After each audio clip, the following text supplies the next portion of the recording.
આચારસંહિતા સમાપ્તિના 3 મહિના બાદ વડોદરાના યુવા અને શિક્ષિત સાંસદ ડોક્ટર હેમાંગ જોશી અને વડોદરા શહેર પોલીસ કમિશનર કુમારની અધ્યક્ષસ્થાને પોલીસ ભવન ખાતે સંકલન બેઠકનું આયોજન કરવામાં આવ્યું હતું। વડોદરા શહેરમાં કાયદો વ્યવસ્થા જળવાઈ રહે તેમજ શહેરના નાગરિકોમાં ટ્રાફિક અંગે જાગૃતિ વધે, દારૂ તથા ડ્રગ્સના દૂષણને ડામવા માટે વડોદરાના યુવા સાંસદ ડોક્ટર હેમાંગ જોશી તેમજ વડોદરા શહેર પોલીસ કમિશનર નરસિંહ કુમારના અધ્યક્ષસ્થાને બેઠક મળી હતી। શહેરમાં કાયદો વ્યવસ્થા જળવાઈ રહે તે માટે પોલીસ તંત્ર હાઈટેક બનશે તેમજ દારૂ ડ્રગ્સના દૂષણને ડામવા માટે સામાજિક સંસ્થાઓની મદદ લઈ જાગૃતિ અંગેની ઝુંબેશ ચલાવવામાં આવશે,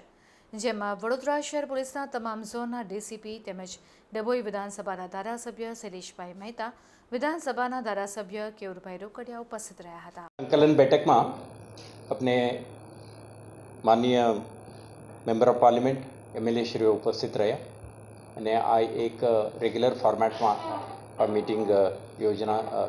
આયોજન કરવામાં આવે છે અને કેટલાક મુદ્દાઓ બાબતે આપણા પોલીસ અધિકારીઓને ધ્યાન દોરી છે તે અંગે વિભાગ દ્વારા કાર્યવાહી કરવામાં આવશે। તે ઉપરાંત આપણે વિભાગ તરફથી કેટલાક નવા ઇનિશિયેટિવ આપણે લીધી છે ટ્રાફિક સુરક્ષા અંગે, સ્કૂલ ચિલ્ડ્રન સેફટી અંગે અને ટેકનોલોજીના ઉપયોગથી પોલીસ વિભાગને વધુ અસરકારક બનાવવા, ટ્રાન્સપરન્સી અને એફિશિયન્સી વધારવા માટેના જે પ્રયાસો છે આ અંગે પણ એમને અવગત કરી છે। સાથે સાથે આપણે જે કમ્યુનિકેશન નિરંતર બની રહેશે, ચૂંટાયેલા જનપ્રતિનિધિઓના જે રજૂઆતો છે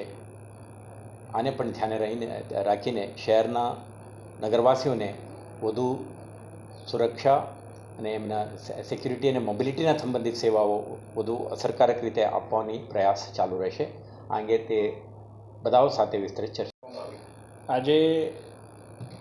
પોલીસ ભવન ખાતે માનનીય કમિશનર સાહેબના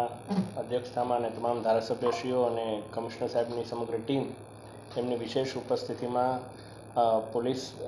એડમિનિસ્ટ્રેશનની એક સંકલન બેઠકનું આયોજન કરવામાં આવ્યું હતું। તેની અંદર પાછલી જે સંકલન બેઠક 3 મહિના પહેલાં, કારણ કે આચારસંહિતા આવી હોય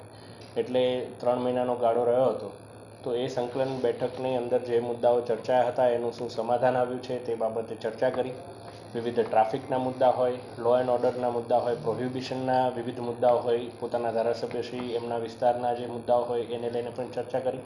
સાથે તમામ ચૂંટાયેલા પ્રતિનિધિઓએ માનનીય પોલીસ કમિશનર સાહેબ અને એમના સમગ્ર ટીમનું જે પ્રકારે ચૂંટણી પ્રક્રિયા દરમિયાન તથા રથયાત્રા દરમિયાન જે પ્રકારે સુનિયોજિત આયોજન કર્યું અને જે ટીમ વર્ક કર્યું એ બાબતે એમને સૌને પોલીસ વિભાગની સમગ્ર ટીમને અભિનંદન પાઠવવામાં આવ્યા અને વિવિધ પ્રશ્ને ચર્ચા કરી। વડોદરા કઈ રીતે વધારે ટ્રાફિકમાં પ્રોફેશનલી બિહેવિયર વડોદરાના સિટીઝનનું બને, પ્રોહિબિશનના જેટલા પણ મુદ્દાઓ હોય, ડ્રગ્સ હોય, આલ્કોહોલ હોય, એમાં પણ વધારે કયા પ્રકારના કેમ્પેન્સ જે NGOs હોય એમના દ્વારા પણ કરવામાં આવે અને સાથે સાથે પોલીસ વિભાગ દ્વારા પણ શું ઇનિશિયેટિવ લેવામાં આવ્યા છે તેને લઈને ચર્ચાઓ કરી।